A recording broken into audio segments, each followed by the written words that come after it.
This is Hunter Muse. And this is Chris Snipes, and you are listening to The Melt.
Hello. Welcome to the first live stream of The Melt. How are you? I'm well. How are you? I'm good. Yeah. Exciting. It is exciting, yes. Excited to be here. Yeah, absolutely. Let me read this intro, and then we will get to our guest, Diana Walsh-Pasulka. Diana Walsh-Pasulka is an American writer and professor of religious studies at the University of North Carolina, Wilmington. She has a BA from the University of California, Davis, an MA from Graduate Theological Union, Berkeley, and a PhD from Syracuse University. Pasulka is the principal investigator for the Teaching American History grant and acts as a consultant for movies about the Catholic and religious supernatural, including The Conjuring. You remember The Conjuring? Love it. Yes. It's a love-hate relationship, isn't it? Since you're not a big fan of scary movies. Well, I love Diana. Then her would be the proper pronoun. She was chair of the Department of Philosophy and Religion at the University of North Carolina, Wilmington from 2015 until 2019, where she is currently a professor of religious studies. Pasulka's book Encounters, which we're going to be talking about tonight, Experiences with Non-Human Intelligences, explores the patterns of creation, visions of St. Michael, synchronicity, and interactions humans have with non-human intelligences. She spent 6 years interviewing influential scientists and Silicon Valley entrepreneurs who believe in extraterrestrial intelligence, explored spiritual phenomena, visited the purported UFO crash sites of New Mexico, and roamed the archives of the Vatican. Man. Which I'm so jealous of. Yeah, I would love to have been a fly on the wall. Yeah. In the Vatican. God, I just want to know what it looks like. Like, what's their decor like? Yeah. Mid-century? That'd be the place I would want to be a bookworm. Yeah, exactly. This is her second appearance on The Melt. Her first appearance was way back on episode 11. And we're on like 170 something, I think now. I should know that, shouldn't I? Back in August of 2019. She joins us tonight to talk about her upcoming book, as I mentioned before, Encounters, and whatever else organically reveals itself in the conversation. If you would like to ask questions, just post them in the chat and we'll try to squeeze them in, probably more towards the end of the hour. And then the second hour will be either accessible through Locals or Patreon. But if it's a good question, we'll throw it in there. For sure. Yeah. And it's not completely off course of where we're at. All right. Let's welcome Diana Walsh-Pasulka. Hello. Hi, Hunter. Hi, Chris. Hello. That's the live studio audience. Okay. Down good. How are you this evening? I'm doing very well. Hunter, I like your last name, Muse. Thank you very much. I appreciate that. Yes. Yeah, I just gave a talk in New York City about the Muse. Excellent. Yes. Yeah. Been amused for over 23 years. Amused or amused? Both. I'll let you decide. Both, I would say. Well, I can't speak for amused because that's from your subjective point of view. But Well, I am. a muse comes from muse as well as museum and things like that. So a lot of really nice words come from muse. Yeah, I Yes. didn't even think about the museum connection. It makes total sense. Okay, well, let's get into this conversation. I'm very excited to have this. I've been wanting to get you back on for a long time, and a new book is a brilliant excuse to do that. So, shall we? Yeah, absolutely. Okay, after you released American Cosmic, did you? So I heard from the Bledsoes. I don't remember whether it was from Ryan or from Chris that you sort of went off the radar for a little bit and kind of were sick of the subject matter or didn't want to have anything to do with it for a while. Was that the case, or is that just a rumor? um, okay, so it's a complicated story. So it is the case that after well, actually, when American Cosmic was in press, which was 2000, it actually went to press in 2017.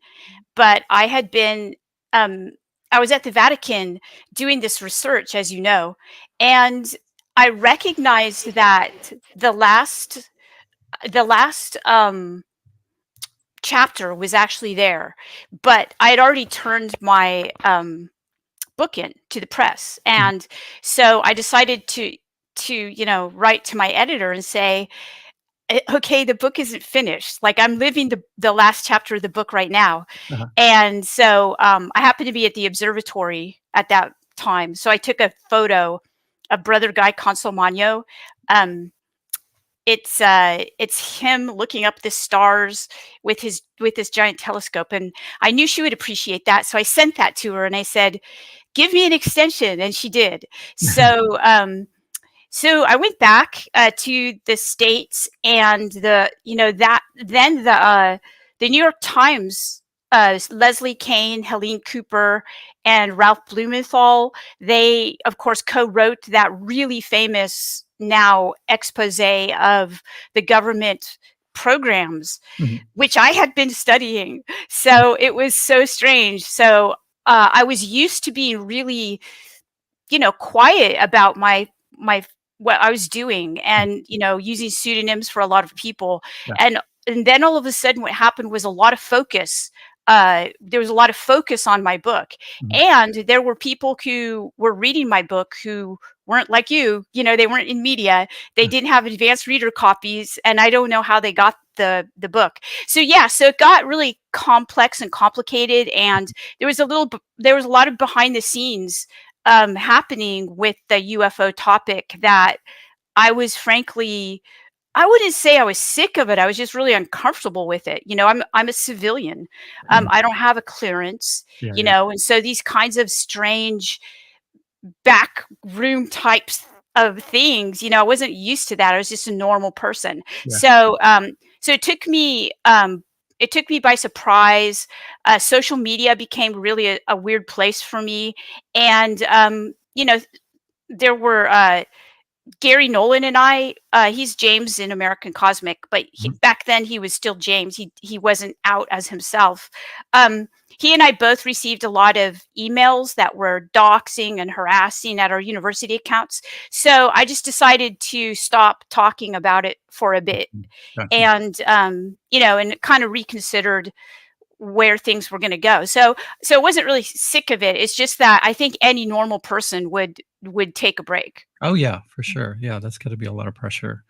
You were kind of rubbing elbows with a lot of people that were in the know and, involved in some pretty intense stuff. So, yeah, I totally understand that. I think that Ryan even said something like, "Oh, she's not doing that anymore. She's looking into becoming a real estate agent," or something like that. Yeah, that's actually true. Oh, okay. Yeah, so I I was trying to think of, you know, what could I do that was so different than what I was doing? Mhm. And real estate was it.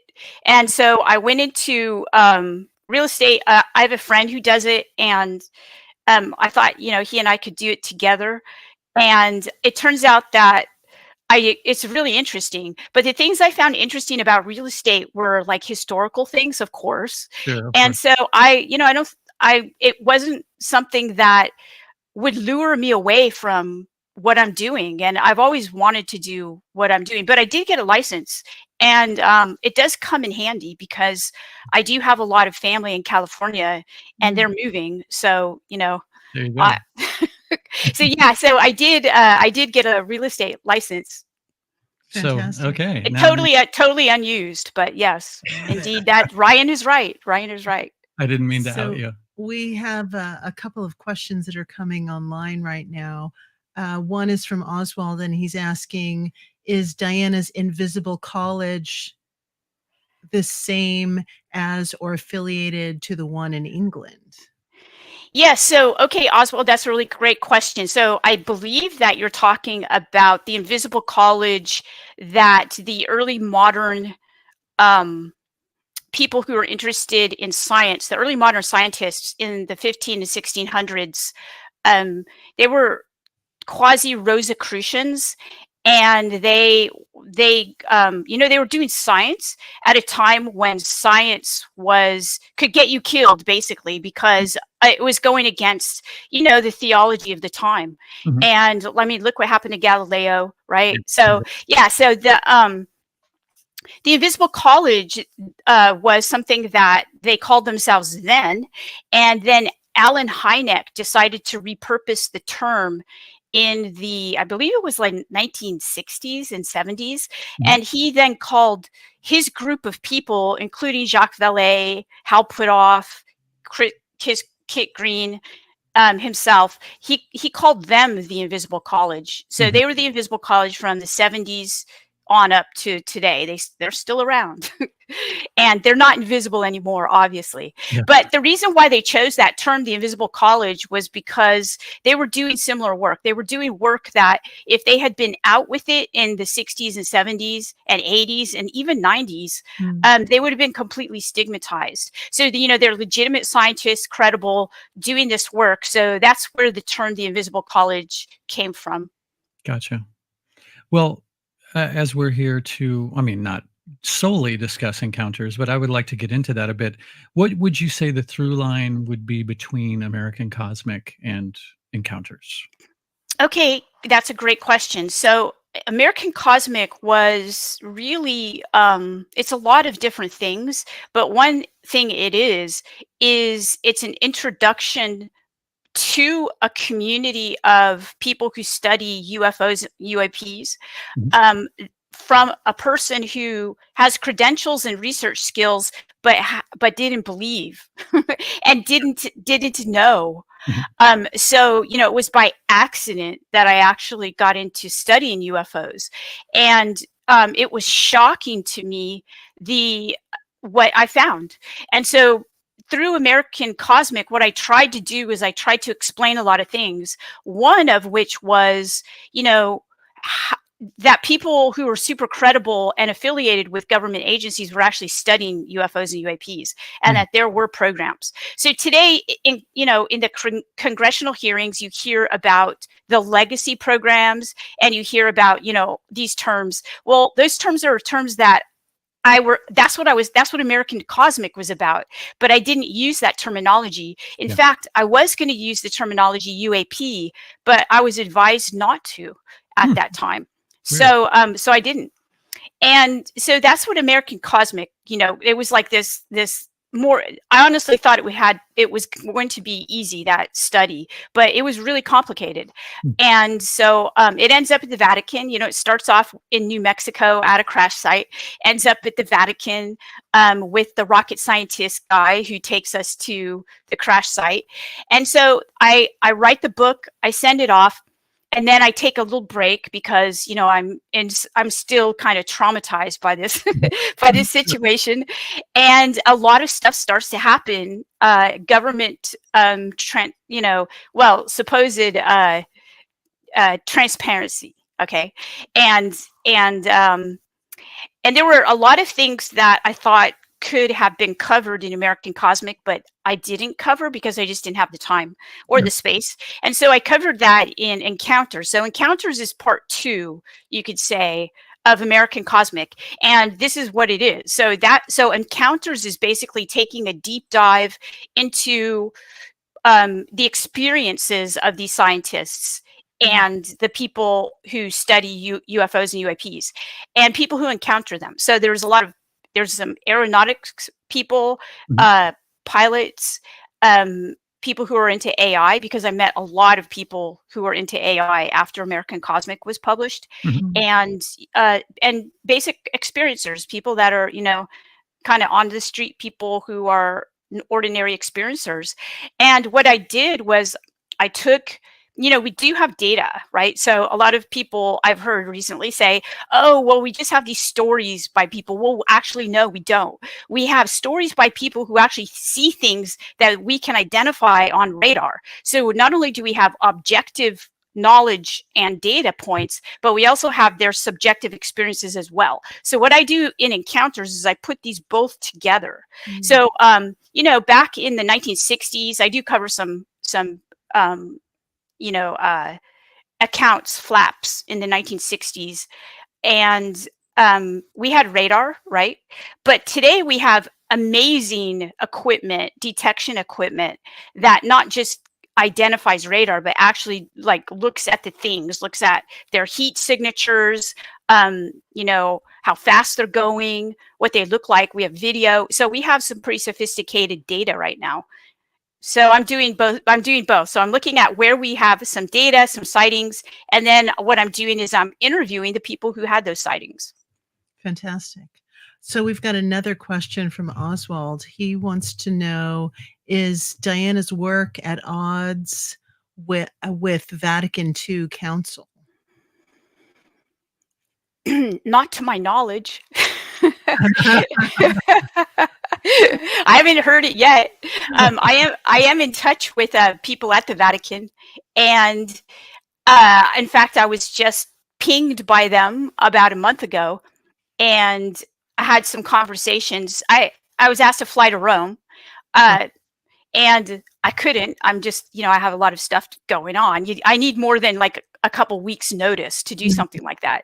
So, in terms of the Vatican and what they think about UAPs or UFOs, there's a variety. There's no one official idea, right? There's not just one. There are a variety of people at the Vatican who have different ideas about it. There's people who are disbelievers. So I would say that in terms of Vatican II, I'm not quite sure what Oswald is referencing, but I haven't heard anything. I'm actually in touch with traditionalist Catholics, and I don't think a lot of people understand what that is. These are completely Catholic terms. So traditionalist Catholics believe in the Latin Mass, and they believe that a lot of what happened during Vatican II was the modernization of the Catholic Church was wrong. It was in error, and some people believe that the one thing that happened during Vatican II was the Latin Mass was no longer allowed to be performed. That now we can now perform it, but so there were some interesting things that happened, and I do write about that in a book that I've written about purgatory. But no, I don't think so. I don't think my research is at odds with Vatican II. Yeah, that would be my assumption too. To what extent do various forms of media inform non-experiencers' perceptions of the UFO/alien phenomena? To a huge percent. Okay, so I would say, again, because I was coming at this topic from study. I'm a professor of the interface between technology and religious belief, Mhm. and so I was looking at how media, especially entertainment media, impacts belief, and specifically religious belief. I've written a lot about that, and it's all free, by the way. It's on academia.edu, and it's academic. So I try to make it interesting for people, but it's academic stuff. So yeah, I think that when we go to see, let's take The Conjuring, for example. The Conjuring was a movie that I was really interested in working on. I was asked to work on it, but before that, I had already been writing about the Catholic brand and how we've formed a lot of our understanding of the supernatural just from just by watching TV Yeah. and watching videos and films. And a Okay. lot of my students, when they come to my classes, one of the first things I have them recognize, I ask them to draw pictures of like Moses, draw me a picture of Moses, or, draw me a picture of the apostles, Jesus apostles, or something like that. And then what I do is I tell them what these guys actually looked like. And I show pictures that, and it's shocking to them because, we see these pictures or what we, representations of the apostles, and they all look to be like past 50. Okay. Yes, Well, right. they were all about 13 to 15, Wow. and then the students are like shocked. They're like, what? So, so it's this shocking recognition that entertainment media actually forms a lot of how we view things, Mhm. not just religion, but things in general. So the UFO was this great example that I had. I do have, because I've been doing this now since 2012, I do have a lot of video from people from all over the world of things that we can say are completely unidentified. Mhm. Okay, they're not drones, they're not airplanes. They might be stealth stuff that we're not aware of, but they're doing these maneuvers.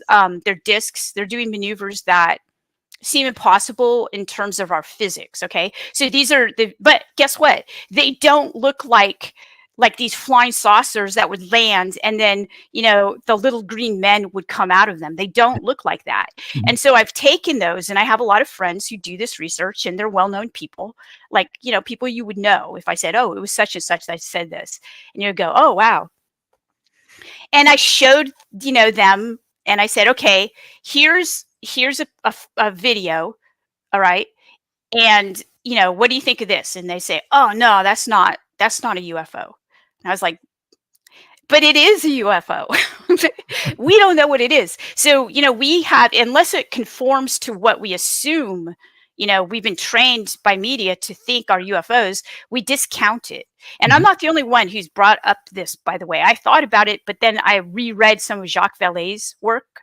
And he also said that. He said that when Whitley Strieber's book came out, Communion, in the 1980s, that really famous Yes. visage of the alien, Uh-huh. that a lot of the field researchers that Jacques came into contact with, unless an experiencer described something that looked like that, they would discount their experience. Mm. So that very image impacted people's ideas of what an alien is supposed to look like. Interesting. Yeah. Fascinating. I wonder if there was an uptick. It seems like the UFO craze or whatever back when I'm not thinking of the mixed race couple that were really Oh, famous. Barney, Betty. Betty and Barney Yeah, Hill. like around that time, and there's a bunch of UFO movies and alien movies. How the imagery of some of these encounters seems to correspond with the imagery in these movies. Like there's Yeah. some overlap or some bleed over. Do you think that there's something to that? And like, I mean, you could say that about fairy encounters or little people encounters back in the days when people were actually believing in stuff like that. Do you think that the way that the mass perception of these things, these otherworldly things, the forms that they take have something to do with the kind of the stories that we hear? Oh, absolutely. Mhm. Yes. So I have some examples of this, and I have some historical examples and some contemporary examples. So I'll start with the old examples. So Teresa of Avila is a doctor of the church, a very well-known saint, right? And she lives in the 1500s, and she has an experience that she actually writes about, and you can read it in her autobiography. And the experience is that she's doing her normal routine of the day when all of a sudden she sees a little being, and it's about 3 feet tall, and she's very, very confused about it because she doesn't know what it is. And she thinks, okay, I'm really seeing this little thing, and it's luminous, Mhm. right? It's like electric looking, or luminous looking, and out comes like this a dart, right? And it examines her, or if you've read John Mack's book, it looks like one of these accounts. Mhm. All right, so but she's really confused about what it is, and so the certain ways, and you can tell that she's confused because she says so. She says, this doesn't look like a regular angel. This does not look like an angel that I'm aware of, the angels that I'm usually aware of are tall, they have wings, and she goes, "This is a small little one." So she says it must be a cherub. Okay, so then she calls it a cherub. And then all the representations of this event, which is very famous and one of the most represented encounters that we see in Western tradition, they all show her with this angel with a dart that looks very much like Eros, right? But that's definitely not how she describes it. Okay, so there's a historical example, and here's a contemporary example, and this comes from encounters. So I go and I look at the Brockport UFO flap that happens in 1967, and there are a lot of witnesses, and a lot of them are completely credible witnesses, teachers, sheriffs, deputies, people like this, kids, who are now grown up, who I've interviewed. And what happens is that it happens over a day and a half, and it happens over a geographical region that's a few miles. And the first report of it is from this night watchman, who basically sees a craft. He walks outside and he sees this craft that's landed in a parking space or a parking lot. And he sees these little beings come out of it and walk around. And, he freaks out and he reports it, right? Okay, so a couple of hours later, people miles away see craft in the sky that looks very similar to how Steven Spielberg represents the craft in Close Encounters of the Third Kind. Okay. So all of these reports, seen by many, many, many people, get sent to NICAP, which is one of the, it's like MUFON, but in the 60s. And so NICAP looks at these events and they discount the first one. They say, that's not credible. Well, why? Why would it not be credible? I believe it's not credible because it's ridiculous sounding. It sounds ridiculous. So we have this, these biases in what we accept. One thing that is a pattern in UFO sightings is that people will say they see the same thing at the same time, and there will be some kind of like radar associated with that sighting, and they will have seen different things. Interesting. Yeah. Rarely do they see the same thing. And if I can say this too, not only that, but this corresponds to mystical religious events. Interesting. What, knowing what you know, and I'm not trying to corner you into categorizing any of these experiences, but what do you think that the lines are more blurred than we might imagine between the religious, quote unquote, aspects of this, meaning classifying these things as angels or demons, and the alien aspects of these things? Do you lean in one direction or another? Do you think it's sort of an all of the above situation? Yeah, so both of those things are interpretations. They're interpretive frameworks that we put upon something that we just don't understand. And so I don't think we can make conclusions about what it is that we're dealing with. I think that we're still in the data collection phase of figuring this out. I get a lot of requests because there's a lot of people who cite orbs in the religious history, right? I just posted one on my Twitter feed the other day. A friend who is a colleague who probably wants nothing to do with ufology at all, I have a feeling. But he did his dissertation on this old Christian text. When I say old, I think it's 2nd century, and it's called the Revelation of the Magi. And it's basically this orb that appears to the Magi and then morphs into this small being, basically, that it says Jesus is going to be born here. You should follow me. and so, what would people say today? They would say, oh, is it an alien or a UFO or something like that? Well, I mean, what do we know? We don't know what it is. So I don't think we could say that.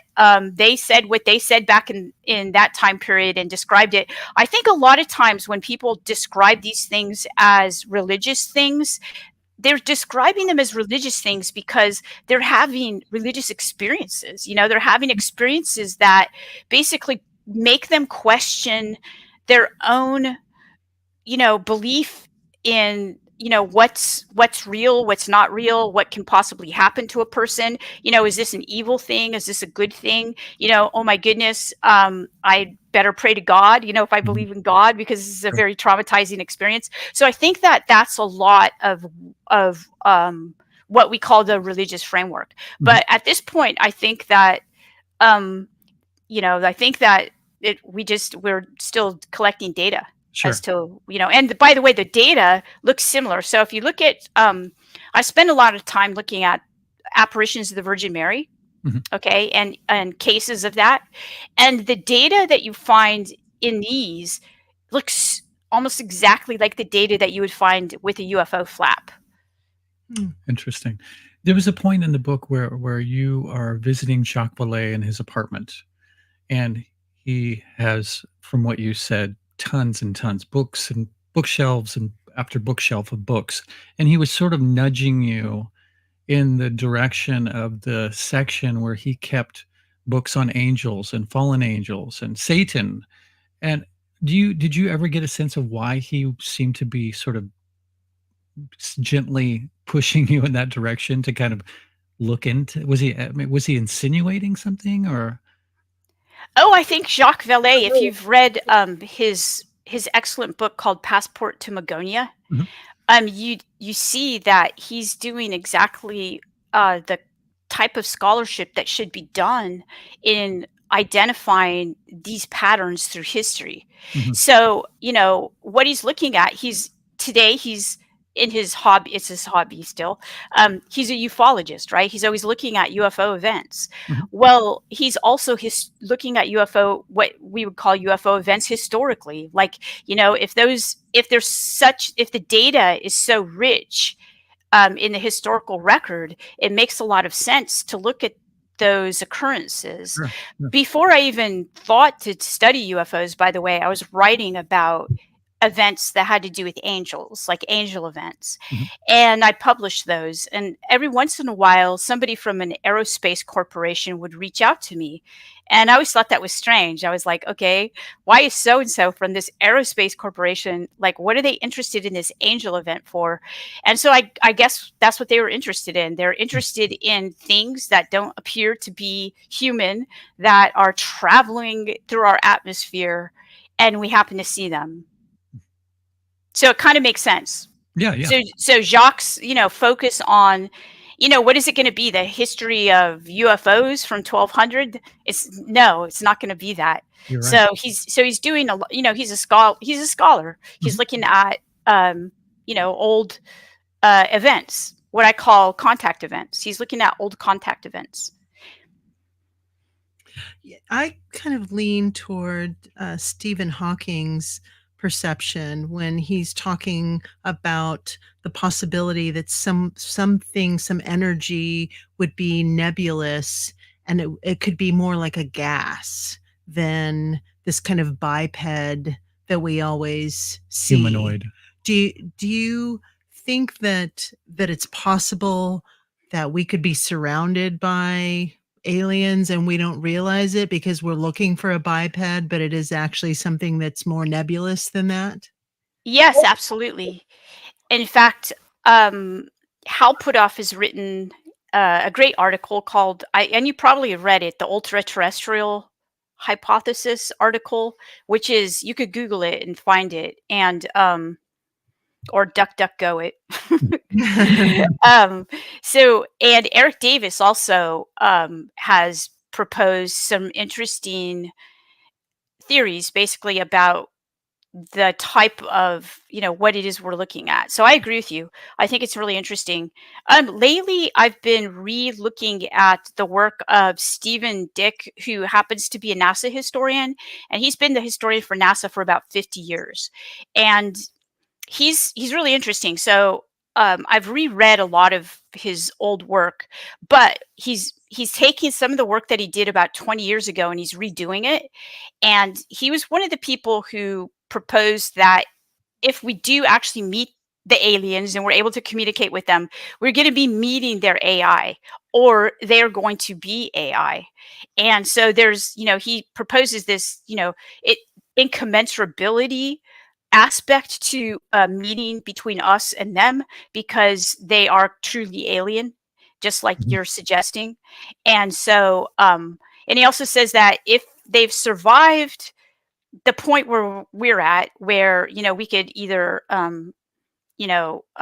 we can create an extinction event for ourselves and be no longer, or we could somehow learn to keep going. And if we do that, it's going to be with the help of technology, perhaps.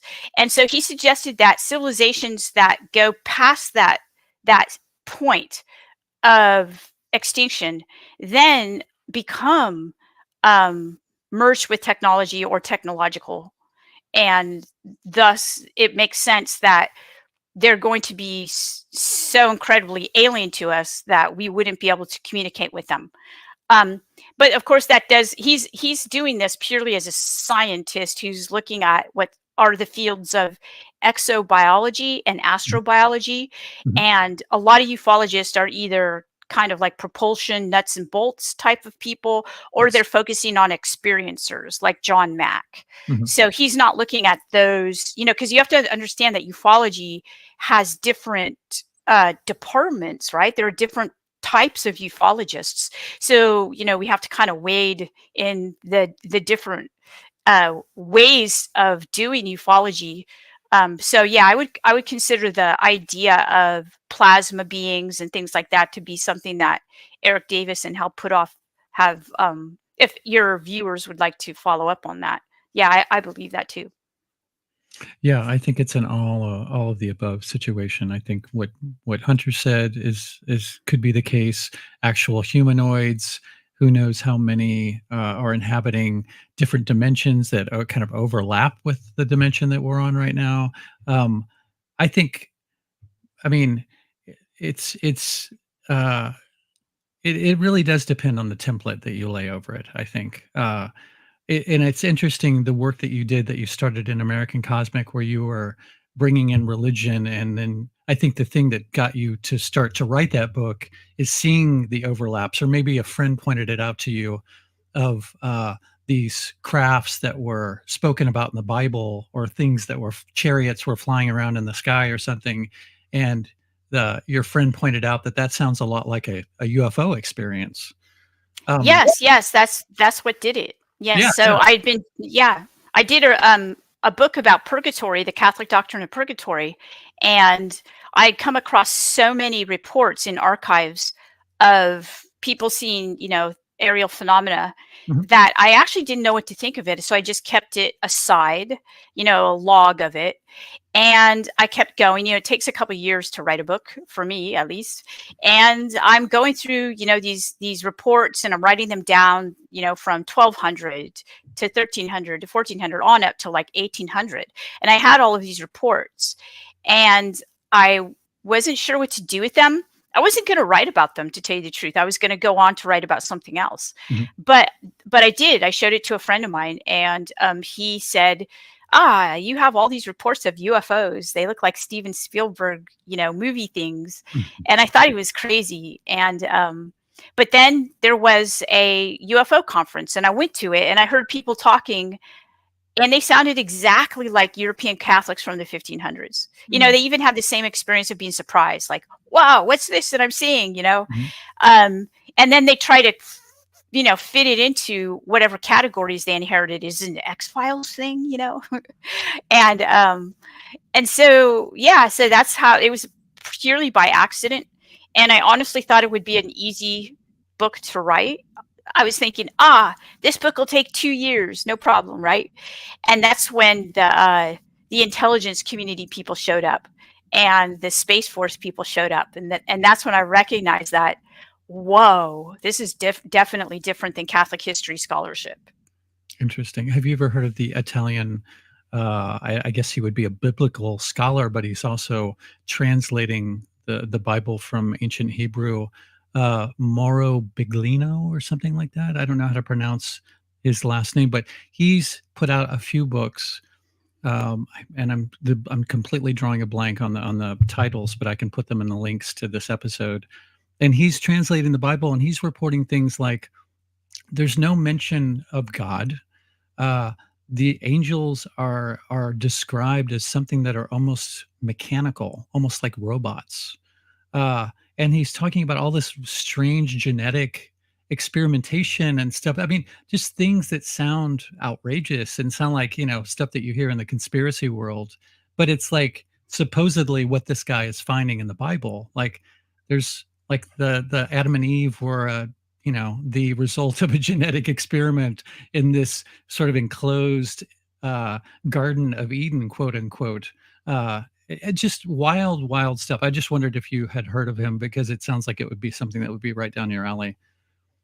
Yeah, I mean, I think that what we need to do is once I recognize the transhistorical nature of the phenomena, that it Mhm. was like still happening, Yeah. um, I alerted Jeff Kripal, a Mhm. colleague and friend of mine, and at first he was really resistant to it. He was like, "No," because he did his master's degree on Teresa of Avila, and he knows the story really well. And I said, let's go back to and retranslate it because the translations that we have, a lot of times they're not very good.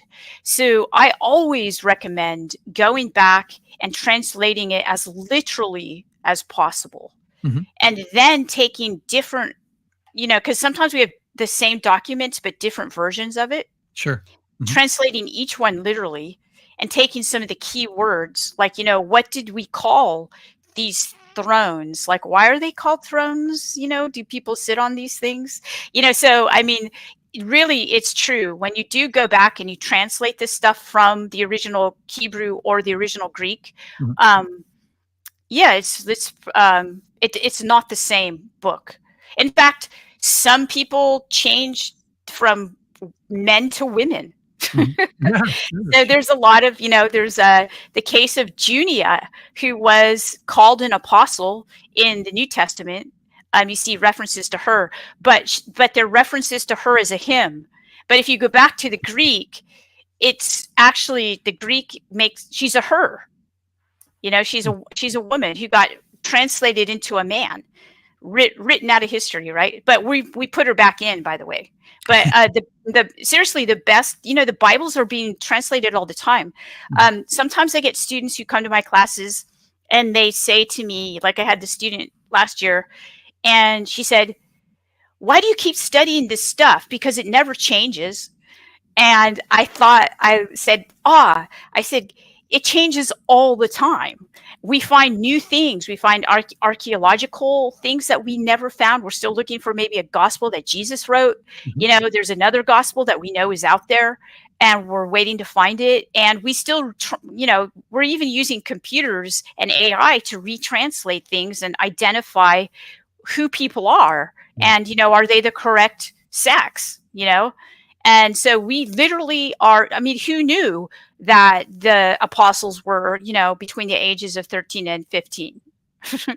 Yeah. Who knew all of these things? I Well, we didn't. didn't know. And Yeah. and so yeah, so it changes all the time. And it should in fact change the way that basically when I do teach about religions are generally super revolutionary in their first 100 years or 200 years, Mhm. and then they get completely institutionalized and domesticated.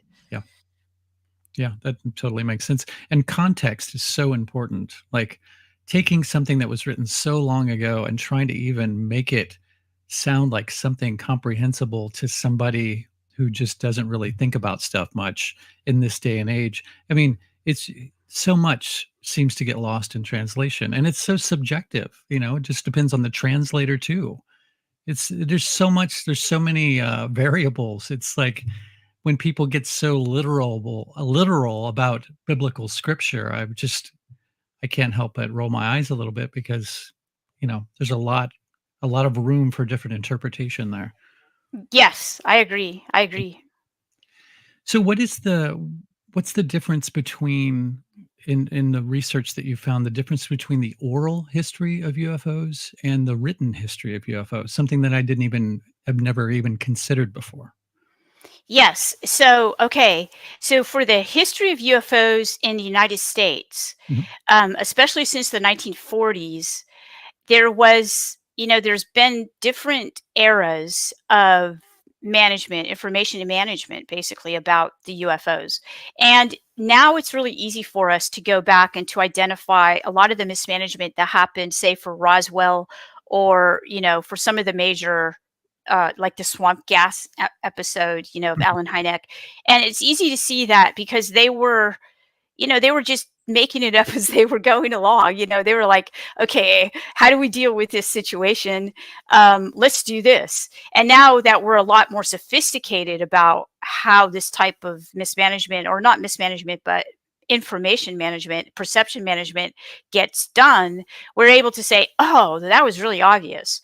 Um, so what happened during I believe it was the 1990s, there was a supposed destruction of a lot of UFO records because I believe it was President Clinton, um, asked that we have transparency.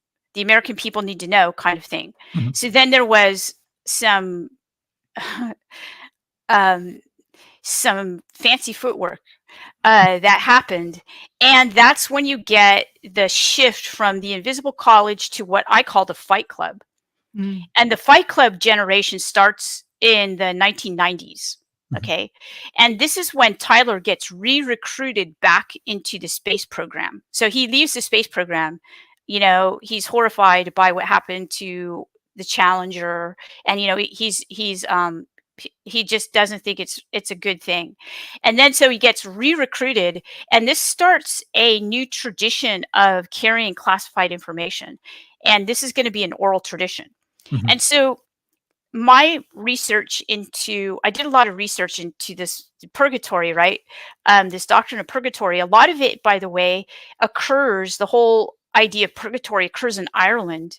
Mm. Um, and in Ireland, people actually did practices of purgatory. There was a cave in Ireland where people went. The cave is not there, but the place is still there. It's called Loch Derg, Mhm. and people go there and they practice these penances. It's still Mm. there.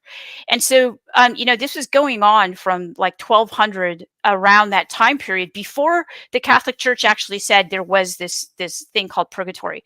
Okay, so there were a lot of things that happened in Ireland that were destroyed, like the think about it, the colonialization of the Irish by the English. The English are really good at it. They have it down. So they took the people off their land, and then they made them rent the land back and work the land, right? Mm. So the English can send the food back to England, basically. Mhm. So you've got starvation happening in Ireland.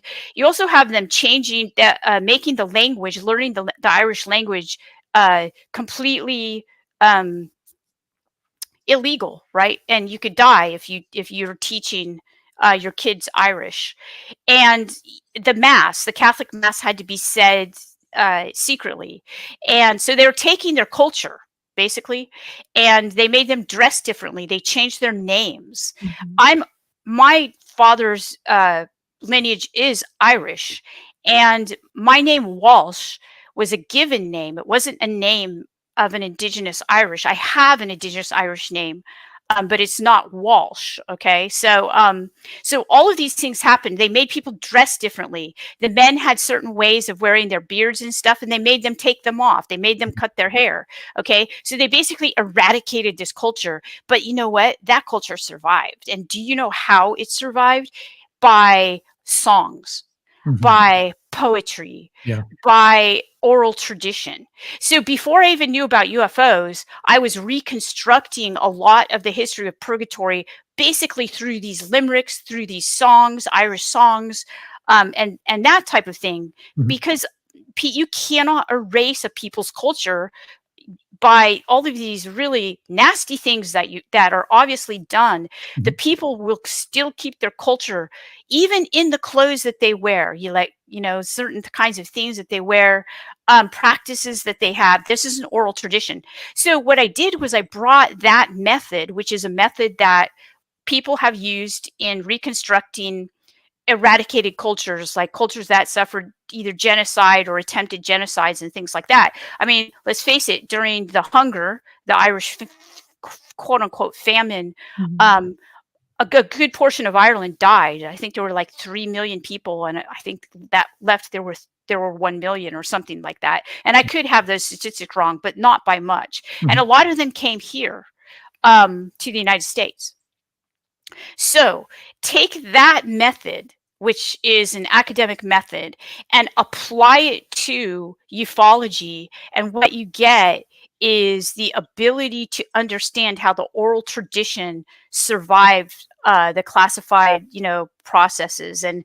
And if you're looking and think about it, this is something that has to do with national security. So if you're going to keep secrets, the best way to do it is not to write them down or Mhm. not to keep them on a hard drive. Yeah, yeah.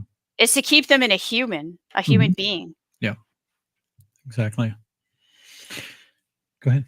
I was just going to ask you, what are your thoughts regarding um, beings not necessarily being from outer space, but being subterranean? Yeah, so that would be the ultra terrestrial hypothesis that I think that most of the people that I know. So again, I want to make clear that there are very different types of examination and inquiry into intelligent life in the universe. Mhm. And right now, we have the people like Jacques Vallée, who's basically taking as much data as he can get, and looking at it, at stories from people as well as debris, that he finds, or that people to give to him and things like that. Okay, there's that type of ufologist, and a lot of people are in that category. And then there are exobiologists who are looking at life on other planets, maybe habitable life and things like that. They're really not interested in doing like ethnographic research into what people feel about their experiences of seeing Yeah. UFOs. They do not do that. Okay. Mhm. And then you have astrobiologists like at MIT, Sarah Seeger, people like that. And they're doing really interesting stuff too. They're actually looking for signatures of perhaps extraterrestrial life in space.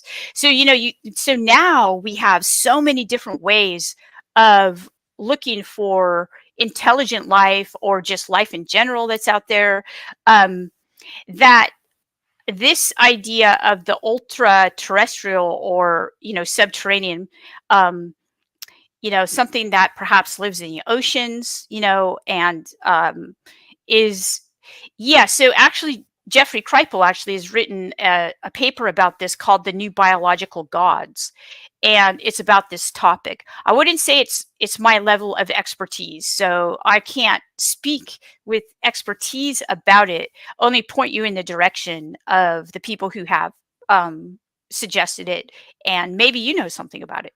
What are your thoughts, Hunter? I think that again, it's kind of an all of the above. I think the the assumption in many communities is that you're talking about something that's traveling millions of miles from outer space. I think it's possible that there could be interdimensional travel that's happening.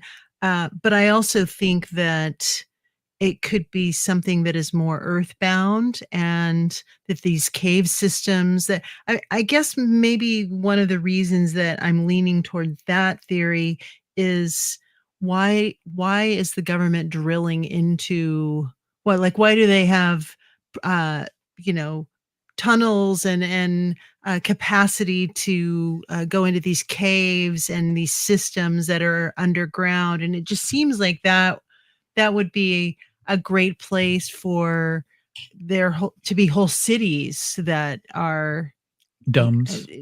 people don't really realize it, Mhm. so Hmm. I Hmm. think that's one of the reasons that I lean towards that as one of the options. Hmm. Hmm. And Yeah. then the Bledsoes, when we were interviewing Ryan, he said that as far as varieties of experiences are concerned, that obviously, as you know, because you're friends with the Bledsoes, right? Yes. Um, that their experiences have been very positive, sometimes a little bit unnerving, but for the most part, very, very positive. And Ryan posited that anybody who's having negative experiences from these encounters they're really experiencing MILABs. What do you think about that? What do you think the percentage of these experiences have to do with our own military? Yeah. So, okay, I don't agree with that. I think Mhm. that a lot of people, and I'll tell you why I don't agree with that. First, I'm not disagreeing that there are these MILABs, right? Okay, and people will have very negative experiences with those. But historically, one of the reason why I think that the research of people like me that's valuable is that we can we can dig up these kinds of things that have happened, say, in 1200, and we can identify very similar patterns to what's happening to people now. And we could say back in that day there were no airplanes, there were no, energy weapons. There was no military like we have today, but Mhm. they still occurred. So you do have cases where a person will have seen something that comes out of the sky in a flurry of different lights and sparks and things like that.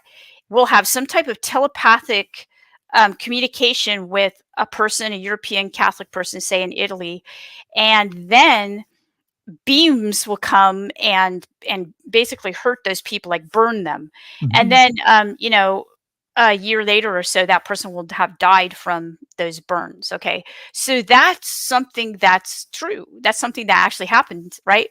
And so, but that has nothing to do with modern day military. Mhm. So that's what I would say. So no, I don't think so. I do know that that a lot of people are they don't well, let's take Gary Nolan for one. He's trying to develop some type of an uh like a drug that prevents the interface with these beings. So yeah, I don't think that I'm not on board with these are all positive kinds of experiences Mhm. with these beings. No, Sure. definitely not. I think it's colored. The reason that Ryan was saying that is because his and his family's experiences have been, like I said, for the most part, very positive. So I'm sure I'm sure that's affecting the template that he's putting on all of this. Oh, absolutely. Yeah. Yeah. Well, we are rounding in on the first hour. And we will, again, for those of you who don't know, we'll start the second hour on Patreon and on Locals. Um, but if you would tell the listeners and the viewers where they can find your new book and your work in general online, I'm sure they would appreciate that. Absolutely. If people are interested in the work that I do, I have a website. It's called dwpasolka.com. And I'm also on Twitter at dwpasolka.